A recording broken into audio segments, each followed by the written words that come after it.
We drafted the constitution of the IPL in 72 hours. Lalit, when he kind of fell from grace, he didn't have a single friend. Shishir, I think it's offensive that Lalit was being gracious to allow you to have a job you deserve to have.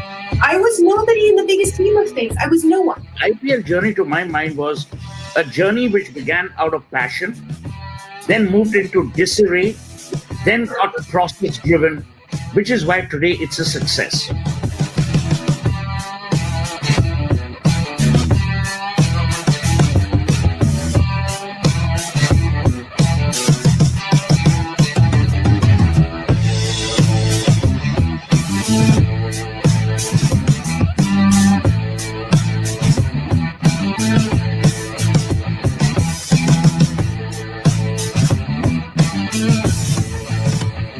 In recent times, we've seen the Indian film industry being dragged through one controversy after the other.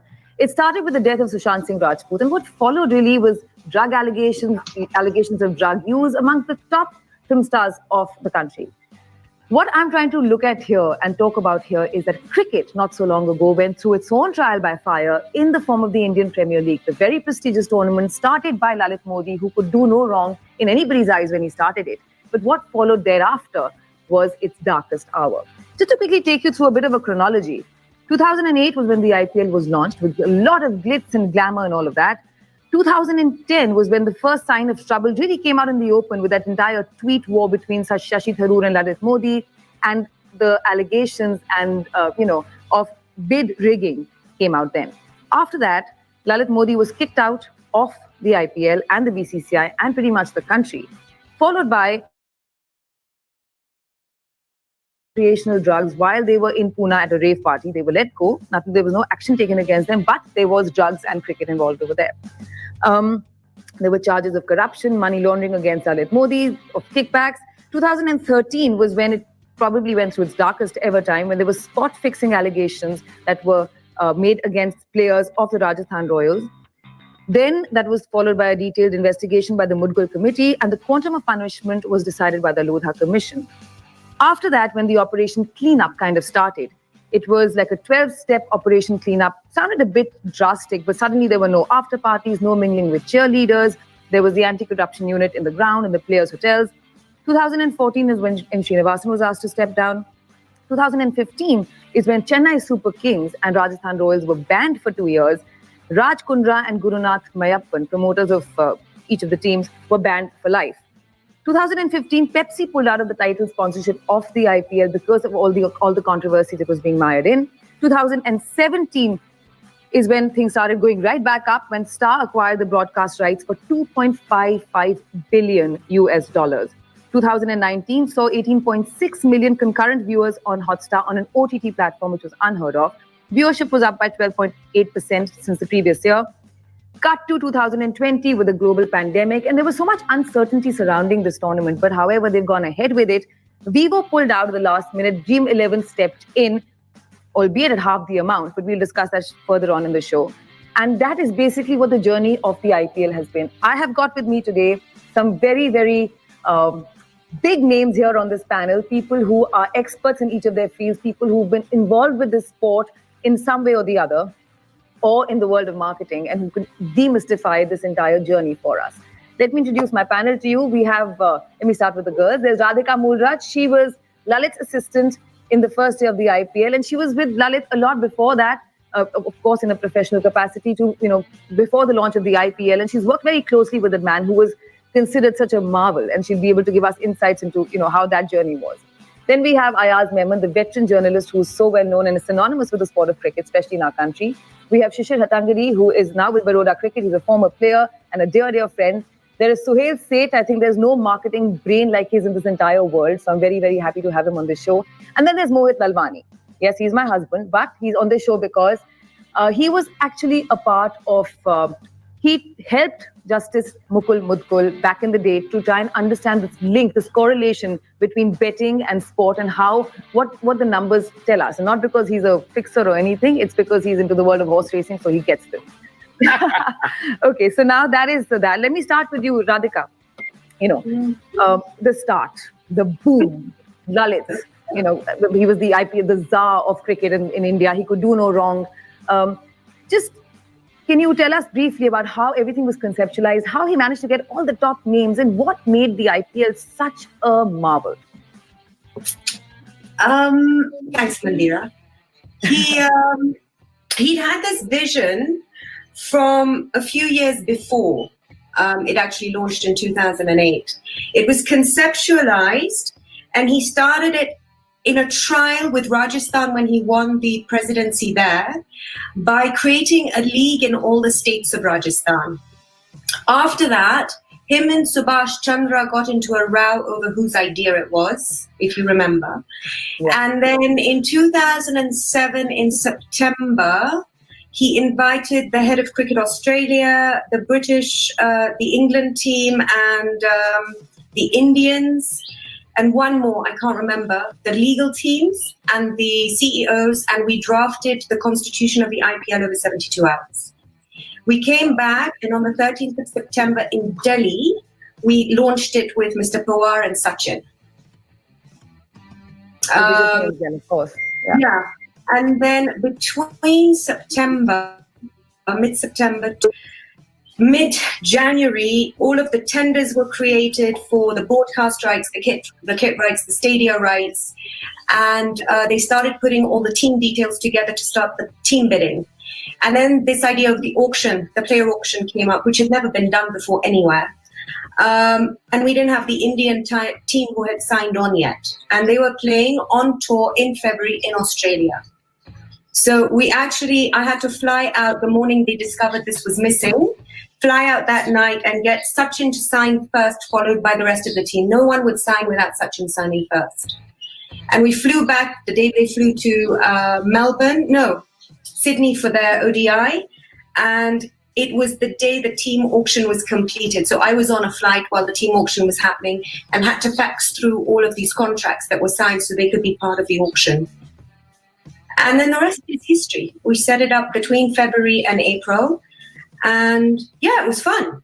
This entire, the way this was executed, right? Like on the fly, go get this done, get me the signatures, let's talk to Sachin, let's do it, That was a very Lalit way of functioning, right? I mean, my point is, for the IPL, when it started, he was the be-all and end-all, right? I mean, there was no real body, and yes, the IPL governing council in name, but how much of it was really, how much of the council was really involved in the day-to-day? Not a lot, because nobody knew what was happening in Lalit's head. Everything was happening on a day-to-day basis based on what was in his head. The planning and the execution was in his head, nobody else's. So he just told you what to do and you got it done. He said what his vision was, and there was 5 of us working with him, and we were all given different things to do and told, go ahead and do it. You know, luckily, in 2006, we'd had the Champions Trophy. So all the stadiums had been upgraded in India already. We had security blueprints in place already. So there wasn't a lot of operational ground stuff that needed to be done, because we just copied and pasted and tweaked where we needed to. That's great. So Hale, you know, looking at it from a marketing point of view, and the kind of the rabbit he pulled out of his hat, you know, what were your thoughts when it started, and what, according to you, made it what it did? See, I think Radhika's made a very important point.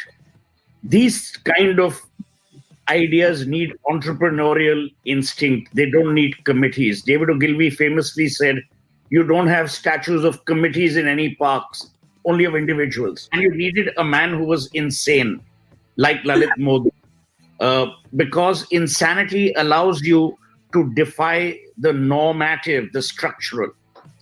Number one. Number two, it was a very clever exercise. And I differ with your opening remarks slightly. It was a mix of politics, entertainment, and cricket. All 3 are the major drivers in India. If Sharad Pawar was not aligned, IPL wouldn't have happened. He needed a Sharad Pawar to neutralize a Subhash Chandra.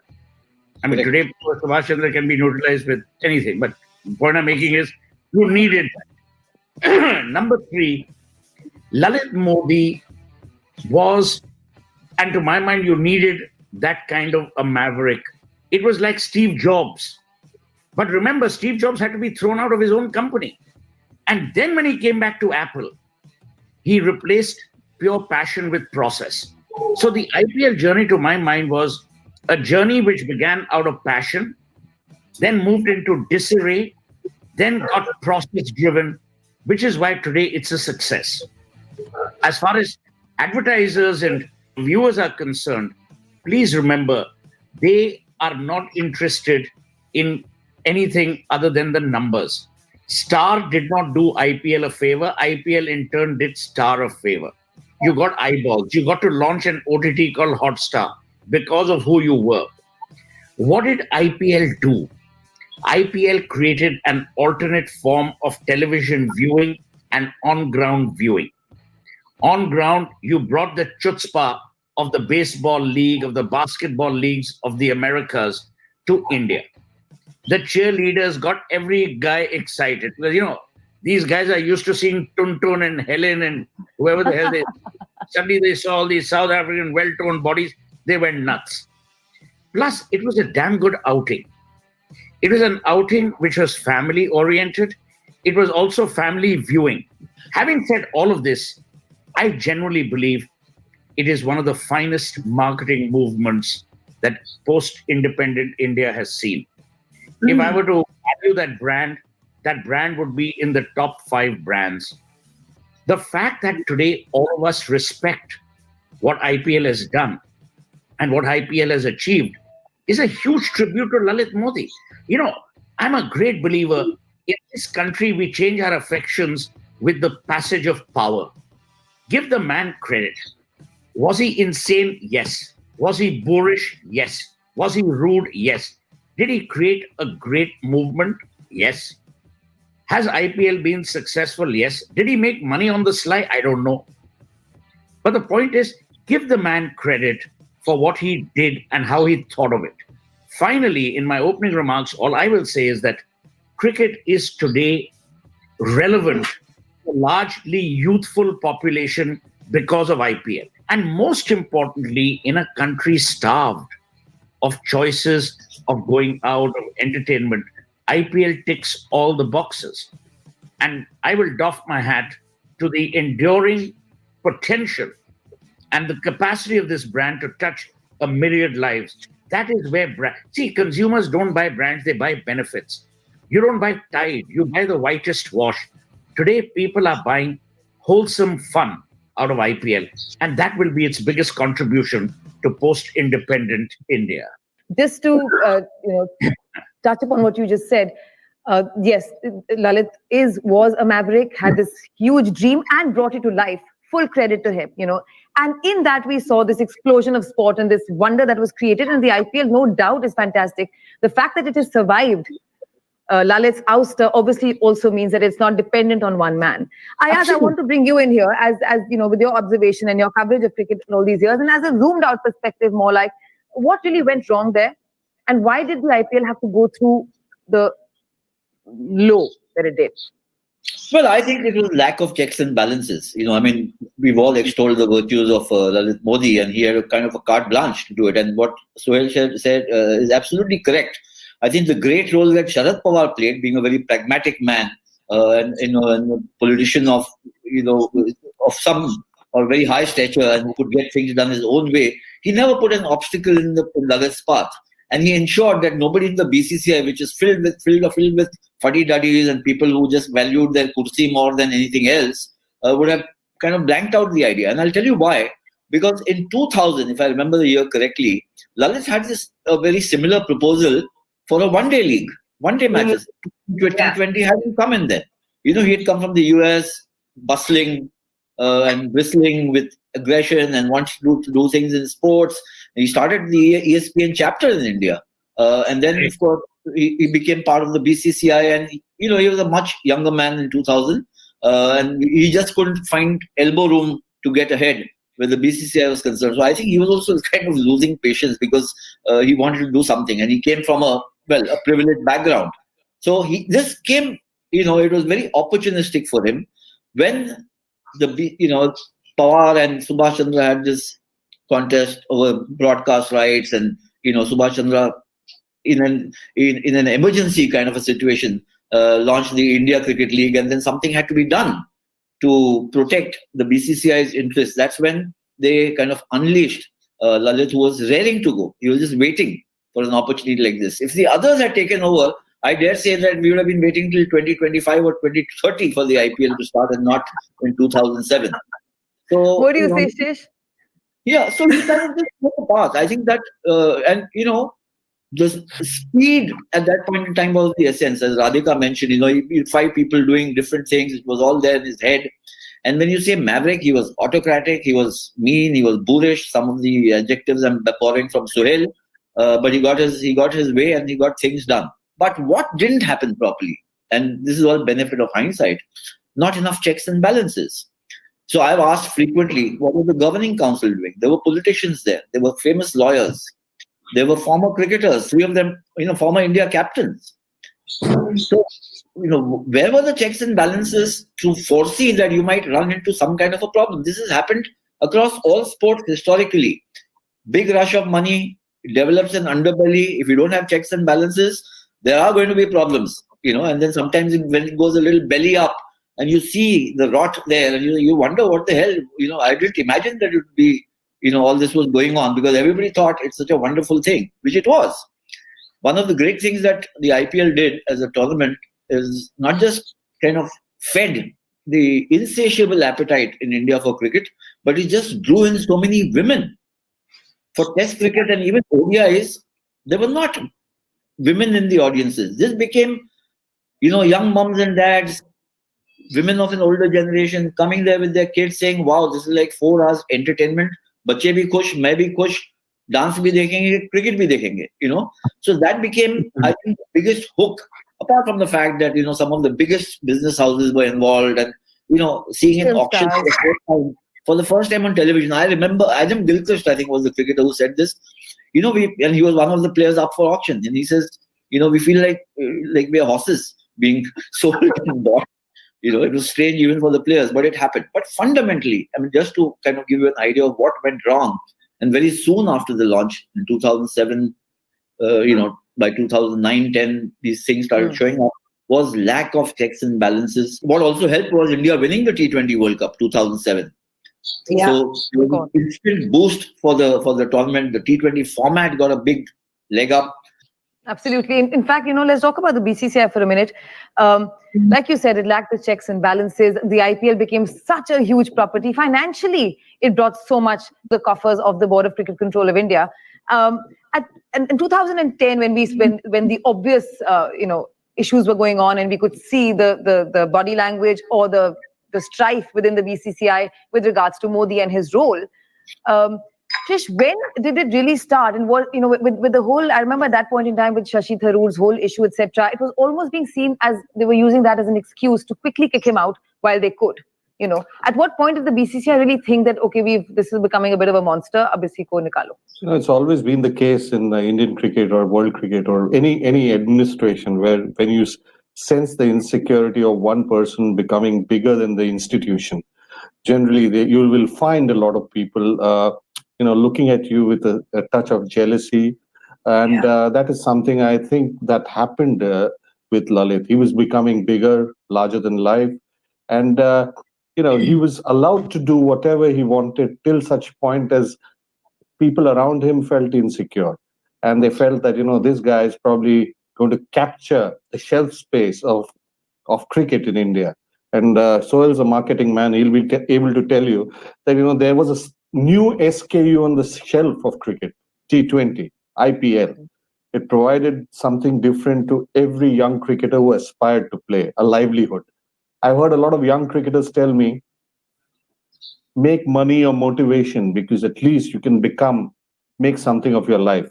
First class cricket never did that to anybody. I see a lot of young cricketers who are never going to play for India, who lead a very good life now. And thanks to IPL, it's happened.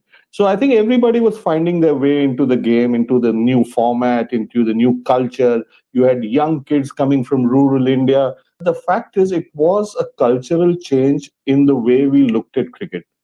And frankly, I think everybody was finding their way. And with that came a lot of, as you said, the dark underbelly of the game came up. But to answer your question about one person getting more powerful than the game, it was obvious that there were people who were not very happy about the power, the respect, and of course the autocracy that one man could command over the game of cricket in India, and that I think was the start of a big divide that was going to come in Indian cricket. Definitely. In fact, Mohit, if I can bring you in here, broadly, if you were to speak, and just based on the opening comments that we've had from all our guests, just broadly speaking, IPL can really be divided as pre-Lalit, post-Lalit, or the Lalit era and the after-Lalit era. You know, in the various verticals, whether it's sponsorship, whether it's valuation, whether it's discipline, whether it's the fun, the entertainment, there are some things that have increased, some have decreased. How would you read that? Here's my take, and it's pretty different actually from what everyone has said so far. Yeah, absolutely. I think Lalit was a catalyst, nothing more, in getting the IPL off the ground. He happened to have the might of the BCCI and Sharad Pawar behind him. But in my mind, and Ayaz will remember this, based on conversations we had when we were working together at NewsX, and I won't mention the name of the journalist, but he mentioned how the original idea was Subhash Chandra's, and how they had actually flown together, you know, over grounds and stadiums in a helicopter. And look, the fact is, he happened to be at the right time, at the right place at the right time. Yes, he took advantage of the situation. He seized the bull by the horns, and he moved. He moved with great agility to build what has become one of the greatest sports properties. But today, I believe the IPL is what it is, not because of Lalit. I think it is what it is despite Lalit. And the numbers suggest it, the valuations suggest it. Anything that you see with regard to how the sport has grown, I mean, Shishir mentioned no man can be bigger than the sport. You know, that's a cap on the ceiling. And unfortunately, Lalit started to believe he was bigger than the sport, and that caught up with him. Radhika, I'm sure you'll remember this. If you've forgotten, let me jog your memory. But a couple of days after he got sacked, you were on the phone with me. It was very late in Singapore, if you recall, and Lalit wanted help managing some of the negative articles that were coming out about him, and he asked me to help him. And yes, I'd known him then, and he knew my family. You had spoken to me. We knew each other well from time we had spent, around the polo field, if you recall. And I did. But over that period of 5 months or 6 months where I was trying to help him, I just realized this man is the most self-destructive human being I've ever known in my entire life. And I think basically what he did was he took a great idea, he built on it to start with, but then he created a culture of match fixing, drug usage, and unfortunately parts of what had become the IPL, which could have brought the sport down. It was necessary in my mind for him to go at the time. I was thinking about this, Manira, from our last conversation, and you asked me about Lalit in 2009 when we had our big showdown in Cape Town, and I walked away and I would put in my resignation. And I said to you, the media and the people around Lalit in 2007 and 2008, down to walking away from India and moving IPL to South Africa in 2009 and putting it together in 19 days. When you start to believe that, in your words, that you're bigger than the game and you're God, which is what the media had made him out to be to that point, you forget that you're human and humans are fallible. And 2009, I believe Lalit forgot he was human. And that's when I saw what you are talking about, Mo. When we met, when you came to Abu Dhabi, and we sat and we had that long chat about it on the boat, and you realize later how I truly believe he's not a bad man. He was a great catalyst. I will still call him a maverick. He was able to do what nobody else, no pun, had the balls to do in as little time as possible. Nobody else was willing to take that risk with that kind of money with the BCCI at that time. Nobody wanted to try and launch it, and it fails because that would have affected the BCCI in the long run. Lalit was willing to punt it, and he did it well. But I think he forgot he was fallible and that he was human. And I think that's where all the trouble begins, to be honest. And that was the start of the downfall then, because like you said, he thought he was invincible. Nothing could happen to Lalit Modi. And unfortunately, although Suhail, you had said earlier that, sometimes failure is necessary for you to realize the value of success. I'm not so sure that is how Lalit has viewed it, or that he's learned anything from it. And I'm not in touch with him personally. I'm judging purely by his tweets and what the media reports. He still seems to be in some sort of denial as far as that's concerned. He still seems to have the air to say, nobody can touch me, I'm still God. Do you know what I mean? So here's the thing.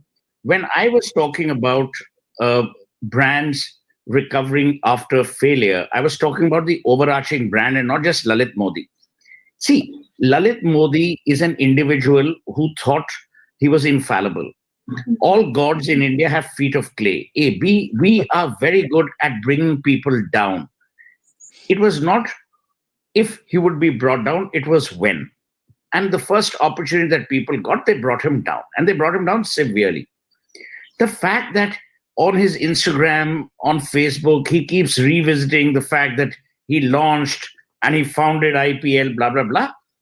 There's obviously some level of disillusionment and also delusional, but disillusionment that, look, I could have seen this thing through. But what you can't take away from the man is the fact that he did it. Yeah. Could he have done it well or better? Of course. But that, in hindsight, everyone looks like a rock star. As a brand, IPL will only work if IPL has its own distinctive character, its own distinctive positioning. The moment you make IPL another cricket tournament, you can kiss it goodbye. As Ayaz mentioned, that there was a time that he had toyed with the one-day league when he just came back from the United States. How will you reinvent IPL tomorrow? Today, you've had a spectator-less IPL, which is actually a loss of revenue. For all the bravado that all these people might make, also, valuations mean nothing because who's selling? None of these guys want to sell because they get a lot of vanity, effect from this. This is a badgification product. So my worry is, if you remove the badge, the where do you get valuation validation from? Today, Shah Rukh's team does well because Shah Rukh himself is the brand endorser of a lot of the brands that advertise with IPL. So you can do deals. Nothing wrong with that. So someone will have to pull back and see how do you make it more profitable, more revenue oriented, so that it lasts 100 years. As far as the format is concerned, 2020, the one thing that it has kind of become is a bit of a gambler's den or illegal bookies delight or whatever you may call it. I remember I was a part of the Sri Lanka Premier League, and I'm not saying anything about the IPL because I don't know about what happened, what didn't happen. I'm talking only about the allegations.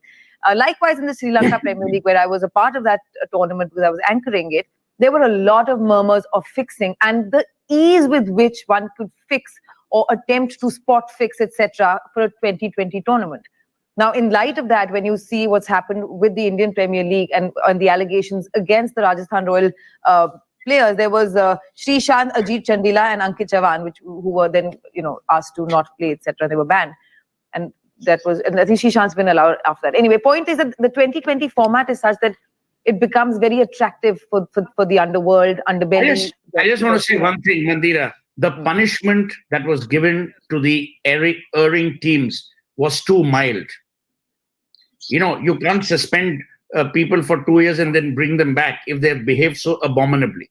Because then the message that you're sending out is that that you will act with kid gloves. I was always saying this, even on television in those days, that if these teams have done this, they should be banned for life, disband them. So that you send out a message which has deterrence in its wrapper. You can't have this, 2 years, now come back. All these people came back with greater impunity. And you allowed your image to be sullied for no rhyme or reason. Mohit, can you add to this? You were a part of, you were helping Justice Mudgal out of course, off the record and all of that. Yes. But, the findings that he had and whatever he shared with you, he never did make that report public. The Supreme Court never made the report public. So there was hints of big names being involved, but it was never revealed. So there was really no action taken after that, outside of barring Chennai and Rajasthan for 2 years. So I think the problem is systemic. And I think, wherever there's big money and there's big betting, there's fixing. Whether you see it in football, horse racing, cricket.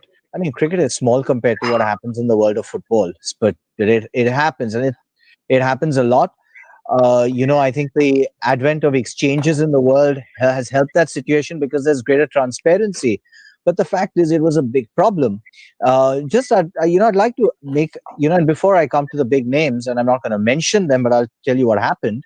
But just coming back to Sohail's point for a second. So, Sohail, in 2014, talking about valuations and, being in the sports world, at One Play Sports, our agenda is to build bottom up, right? So we start at the grassroots level and hopefully take a sport through its life cycle into a rights game. So we track valuations as a private equity business might look at a startup firm, right? So in 2014, the IPL was the 6th most spectator attended property in the world. Now, in 2019, the teams started to make a profit from the central pool. Yes, it was all in less than 100 crores, and that's extremely small when you consider. In 2020, when you take a look at the revenue numbers, Sohail, and compare them to 2019, the total loss in a pandemic, and more 400 crores out of this is from gate revenue, and just another 200 crores from the fact that the China-India political situation led to Vivo pulling out and Dream 11 having to come in. But the entire loss in a pandemic was only 600 crores. So I think we do have very strong benchmarks on valuation. I think it's a massive property. I think it's gone through, it's going through a cycle like every business does. I think it unfortunately did go through a very dark cycle in the middle.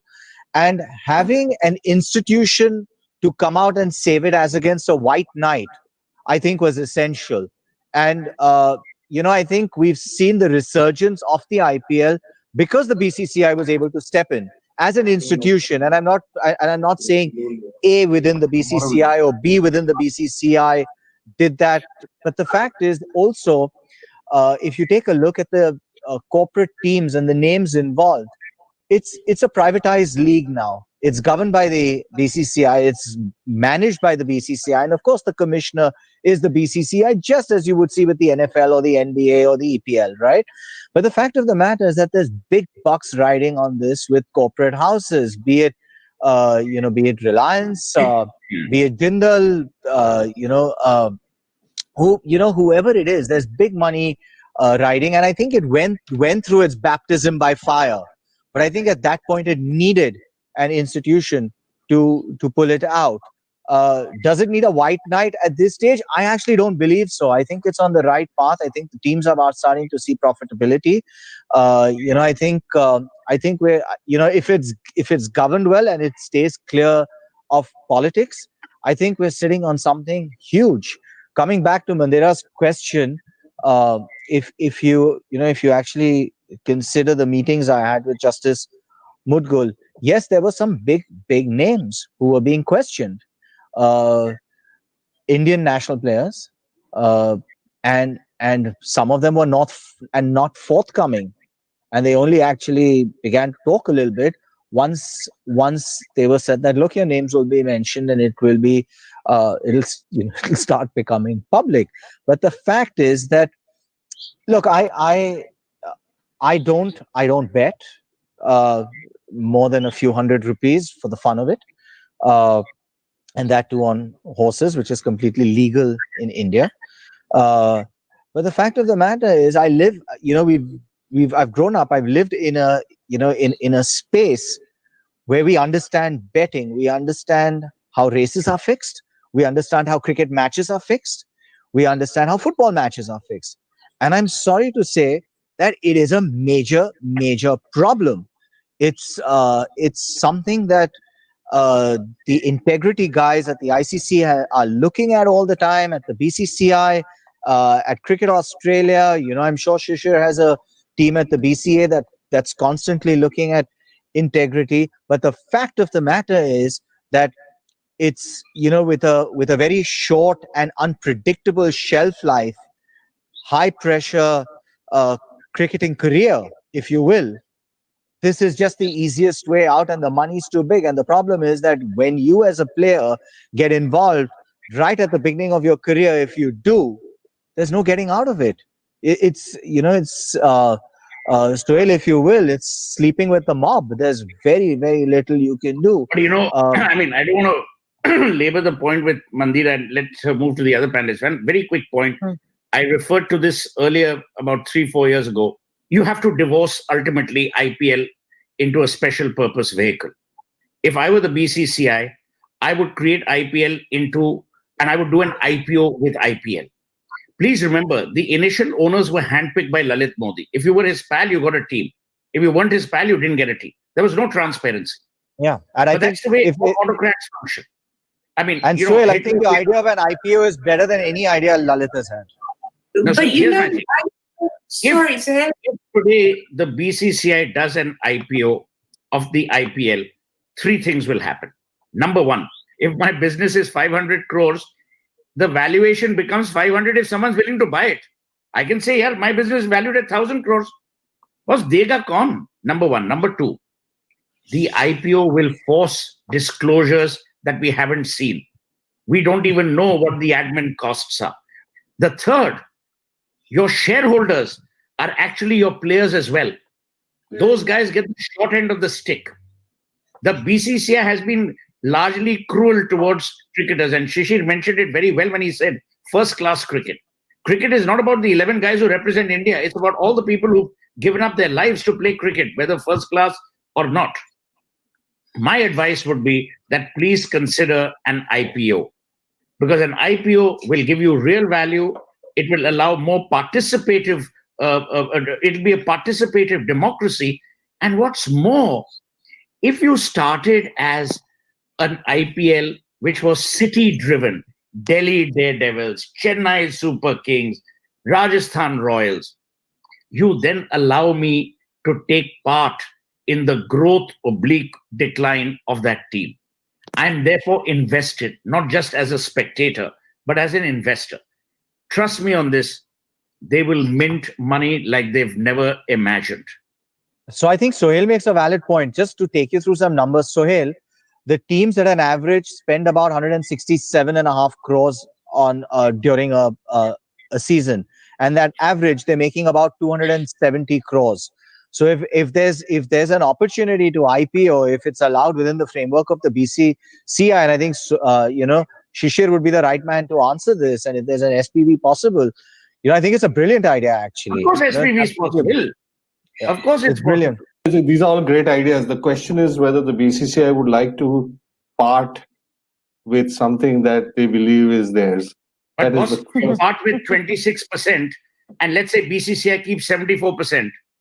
What's the harm? Yeah, but the problem with all these issues are, Sohail, that you don't know whether 3 years from now you will be sitting in that corridor of power, and you might lose everything that you have, which you had when you were sitting in the corridors of power. Very right, very true. And that is an issue that I think which led to the demolition of Lalit Modi, because suddenly everybody felt that here's a man who's synonymous with the word IPL. And that is something that didn't go well. I don't know, Radhika would be able to probably help us with that, but it didn't go. I mean, Lalit made his mistakes, but it did. His power and his identity with the IPL may not have gone down very well with a lot of people sitting in those corridors. And while they pushed him to the hole, the moment they realized that he's getting too powerful, they kicked him into the hole. And what we saw is now we see a lot of nostalgia, and I made the IPL, which we all accept was a part of his baby. But the fact is, nobody likes to to get one person to be so powerful and make him an identity of an iconic event in Indian cricket, and that is something. But having said that, I must say that as long as the IPL is only a means to an end, and the end being you want to play for the country, it's fine. But sadly, it's not getting that way. A lot of players today are playing cricket only to play the IPL because it's giving you a good lifestyle, it's giving you a good living, which is good. But does it take away from the fact that there are about thousands of young cricketers wanting to play for the country who may not have the skill for the 20-over version, but still have a dream, have a desire to represent their country? Look at somebody like Cheteshwar Pujara, arguably India's best cricketer today. He doesn't even get picked in an auction by his own franchise, Rajkot. I mean, that just tells you that IPL is away from the cricket that we've grown up on, the test cricket and one-day cricket or 50-over cricket. This is something different. This is all about a special space on the shelf that gives you a good life, it gives you good content for television, and more importantly, it gives the young cricketers something to dream for. Absolutely. And just going back to Lalit for a second, he definitely rubbed a lot of people the wrong way, the authorities, the people in power, etc. And definitely somebody pretty powerful, because I remember very clearly there were allegations, and actually he'd only said it, that there was a threat to his life. And when he'd made the 4 seasons of Fortress, I think in 2009. Radhika, was it 2009, 2010? I'm not sure which year, but he basically just sequestered himself in the 4 seasons because there was somebody who had taken a hit. No, his house in Juhu had been burnt down. But there was also a death threat. It started after in November of 2008, when the attack happened in Bombay at the Oberoi in the Taj, in Colaba. And that day the BCCI banned Pakistan from participating in Champions League and IPL indefinitely. And it created a whole problem with Pakistan. And there was a fatwa put out on his life, basically. And now going back 1 minute to Deccan Chargers. Shish, when you were there with Deccan Chargers at the beginning, right, when it was like the golden days or the starting days of the IPL, with all its glory and glamour and all of that, comparing that situation to now, what the teams are like now, whether it's the scenario, the environment, of course not 2020 because there are no after parties and not that much of fun and musty, etc. But what was it like to be a part of the franchise then? So I'll tell you, before I joined the Deccan Chargers, I was with the Indian cricket league. And when I just happened to, be approached by Deccan Chargers to come on board, Lalit resisted it. He didn't allow me to come on board because he felt I was sleeping with the enemy and I will not be allowed here. But I told him, look, I'm a professional. I'm doing a job. I don't have money. I need a living. So please allow me to come on board, because it's a franchise that needs some professional help. And I had to speak to Sharad Pawar, and Sharad Pawar spoke to Lalit, and Lalit was then gracious enough to allow me.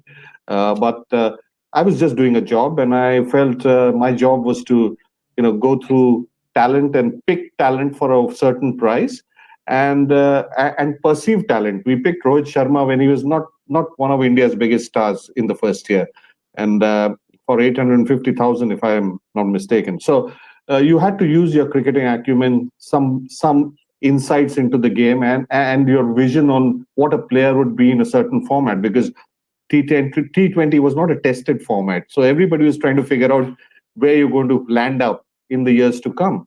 But what I saw was, I saw a cultural change of a lot of confidence coming to young Indian cricketers, because they were interacting with the big names, international names, on first name basis. They were also, exposed to things they hadn't seen before, like cheerleaders, like going to official parties, hosted by the franchises, by the owners, and it gave them an exposure to a different lifestyle.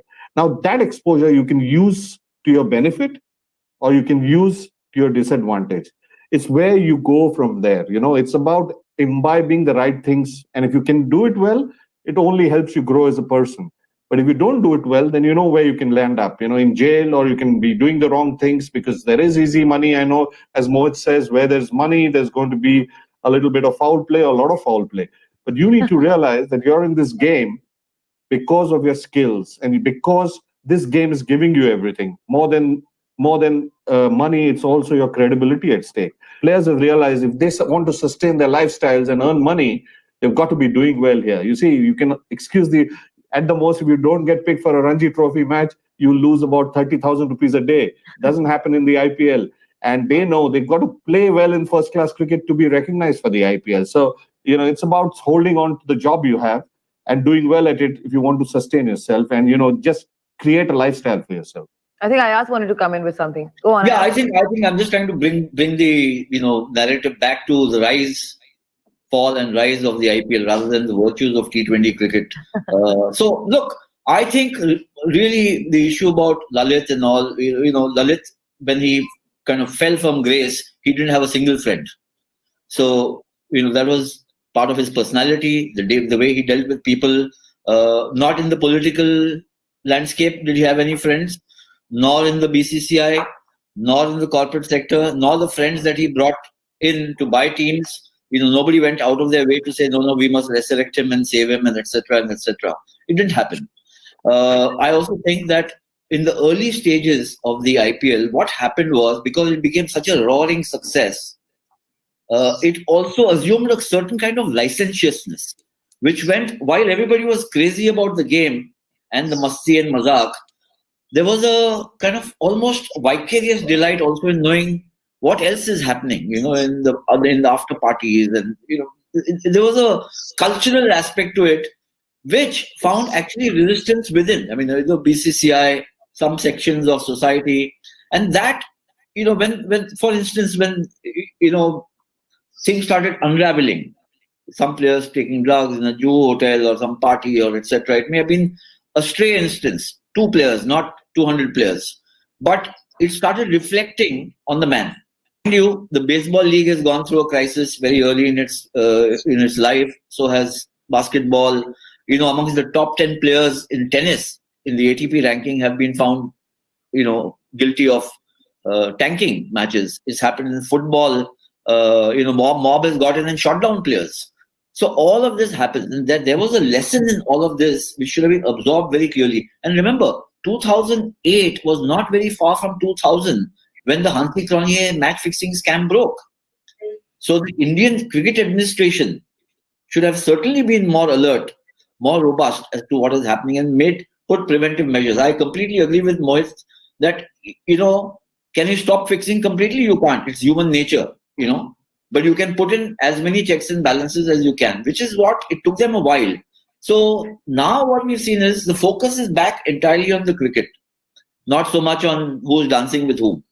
Yeah, very much. Whether that will last forever or it needs reinventing is something that we'll have to just wait and see. But that's how we've come back to putting the focus on cricket. And mind you, 14,400 crore is or something that is what Star Sports has paid for 5 years broadcast rights. 2.55 billion. Yeah. Mandira, if I may just add, I just wanted to add. add. So there's two points that, I heard Shishir say something. One point I found really offensive, which was, Shishir, I think it's offensive that Lalit was being gracious to allow you to have a job you deserve to have. I think that is offensive. That's just ridiculous. I think it's just ungracious, nothing else. To begin with, that really gets my blood boiling, to tell you the truth. I think Ayaz made a point where he said, Lalit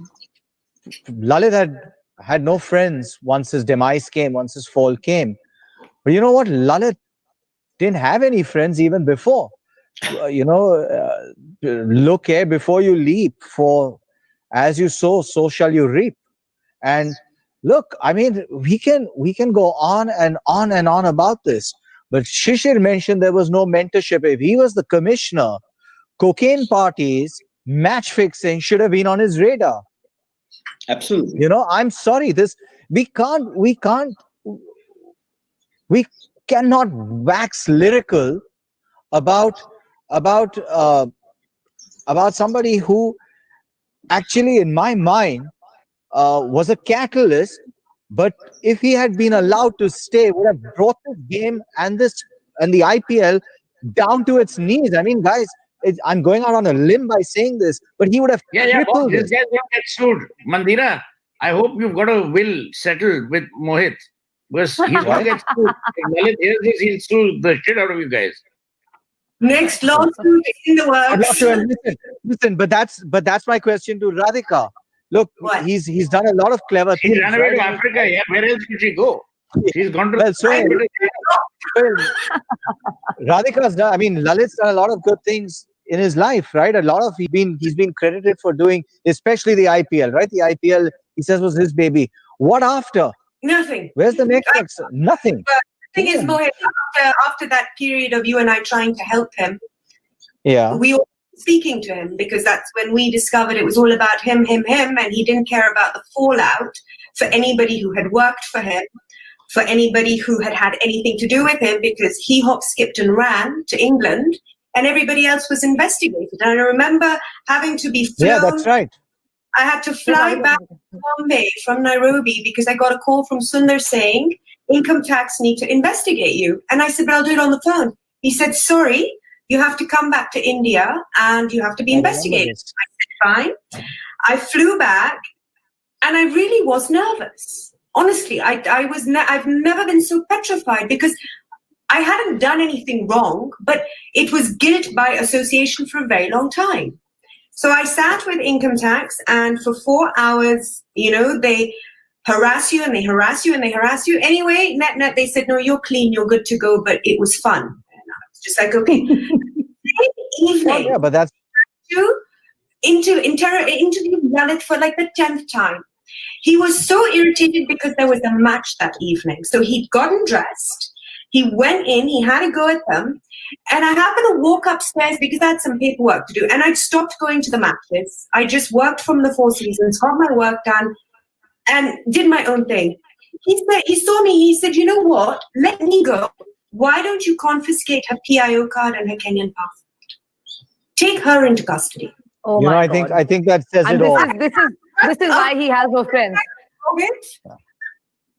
And I was furious because you have your friends, you have your money, you had your family with a lot of money. I was nobody in the biggest scheme of things. I was no one. Yeah. But how do you throw somebody under the bus like that? I didn't understand that. But I think that was the thing. I was just like, not interested. That is just out of back crazy. Somebody who's been that loyal to him, worked with him day and night, materialized his dream, and didn't even think twice about it. No, but it's his way of saying I was joking. But the joke's a bit, to say that it's now a bit too late. Mm. So, I'm at a loss for words, Radhika. No, you live and learn, no. I mean, the thing with working for Lalit for so long was I understood he was on either end of a spectrum every day. I was telling Mandira the story of when I first joined him, and he was screaming. Worse than a woman, he was screaming. And men were hiding under desks, office doors were closing, and I carried on walking, and I said, what's the problem? They said, don't let him see you because you'll become you'll come into the line of fire for no reason at all. And I was screamed at every day without fail. But he'd do it. Everybody else would run. I just didn't react. I'd burst out laughing to the detriment of my health 3 years later. I can't stand people shouting around me now. I'll walk away. P.G. Wodehouse has a character called Lord Fauntleroy. Yes, that's And right. what Fauntleroy said was that whenever Fauntleroy looked in the mirror, he erected his own statue. That was Lalit Modi. Whenever Lalit looked in the mirror, he erected his own statue. Having said that, there were a lot of jokers who venerated and revered the statue that was erected. Right. That's true. I always tell people say, "Arey, but why is Modi Prime Minister? Why is this person on this channel? Why is that?" I said, "Jo dikhta hai, wo bikta hai." Bilkul. But there were people who have venerated him. I know how many people who have sucked up to him who then later abused him. And there will always be people who will fly against the wind only to prove to other people, like Icarus, that we will never be demolished. The first signs of demolition are when you begin to believe your own story of hubris. What happened to him was exactly what Mark Antony told Brutus. the reason why Modi died or fell from grace was it's not that people loved Modi less, but they loved their own power more. That's where we've got to understand the man and the myth, and it's intricately linked to the rise, fall, and the rise of the IPL. And on that note, it was splendid being with such women and men of great supreme intellect, talent. Thank and you. I think transparency. you I summed hope it up beautifully. our Nobody needs to say anything else. end when we can discuss most salubrious things like the Big Five of Nairobi and the Big Kenya. Two of So I asked, just want to wind things up with you, and just one last question. You know, if you really had to look at pre, post, fall, rise, fall, and rise of the IPL, etc., I think it'll be an interesting case study to see the 2009 IPL, which was in South Africa, and the 2020 IPL, albeit with COVID, etc., but in Dubai, the way it's being played. You know, could you give me like some kind of a perspective on these two, barring the obvious, of course? There's no scope for after parties, etc. But has 2020 cricket been cleaned up substantially? You know, how do you read it, and how would you compare the two? So Just look, to I think summarize the rise, fall, and rise. Yeah, I think a few things have happened. It's not the first time, as you mentioned. In 2009, the IPL went to South Africa. In 2014, half the season was in the UAE because of the general elections in India, and now again it's because of COVID. It's gone to the UAE. I think the real issue is that a lot of things happened post the match fixing, cases against Rajasthan Royals and Chennai Super Kings. The matter was escalated to the Supreme Court. And that matter in many ways still remains unresolved of the BCCI, within the kind of ambit of what Mohit mentioned about Justice Mudgal investigating one case. It led to other cases, and the whole system came under scrutiny, including the IPL, which is a domestic tournament. And I think some things have, been, I won't say cleaned up, but some checks and balances have come in. I think franchise owners, the players themselves, have got a little more conscious that they could be hurting themselves. I'm not so sure whether it's cleaned up entirely, but that's not for me to say. That's for the ACU to find out, and whoever else is involved in these matters. But I think what's necessarily happened, and so far it's working well, is that the focus shifted right back to cricket rather than to a personality cult or to all the other appendages that went along with the IPL in the first 2-3 years. The almost hedonistic lifestyle, which became the talk of town and page 3 gossip, etc., that has kind of been sifted out. For instance, when Shashank Manohar became BCCI chief, the first thing he said, I want to undo everything, the cultural aspect of it, which was brought in by Lalit as the commissioner. And then from there it has evolved. I think Indian cricket itself has become richer because of the IPL. And I don't mean just in the monetary sense. Shishir had a long and strong lament about where is it leading to, how is it hurting or not hurting first-class cricket, which is valid. But at the same time, when you look at the number of players that are involved in the sport today, the number of followers, the pool of talent in India is astonishingly high. Today, India can actually field 3 teams, international teams.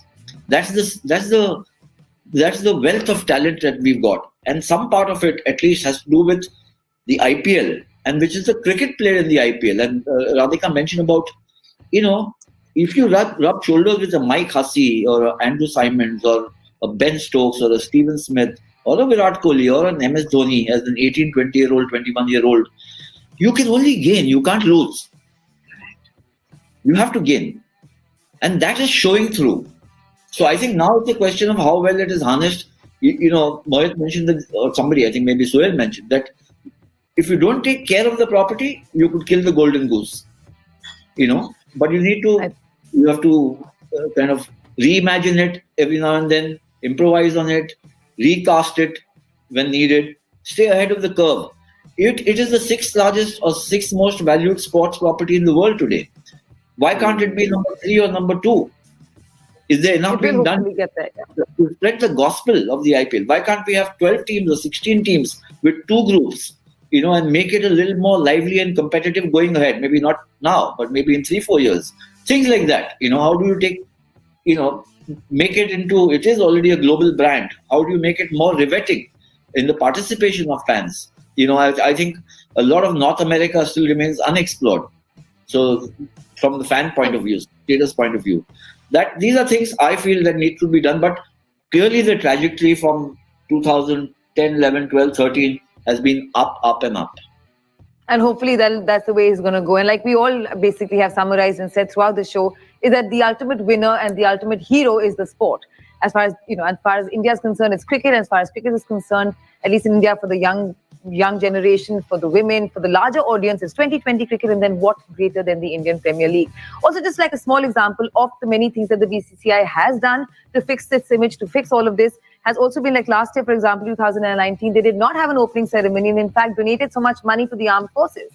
Money that was well spent and put to good use as opposed to just having lavish parties. So yes, definitely cricket is beyond that a bit. I mean, everything in a balance is great, but by and large, it's the sport that has to survive and has to go places. And like so many different interesting perspectives that were brought out today, different solutions, different ideas. And obviously, this is a topic which is so close to so many people's hearts and people are so passionate about that we can talk about it endlessly. But however, time does not permit us to do that today. Thank you very much for joining us. Thank all of my lovely panelists for being here and providing such a fantastic, stimulating discussion, and look forward to many more of these. Thank you and good night.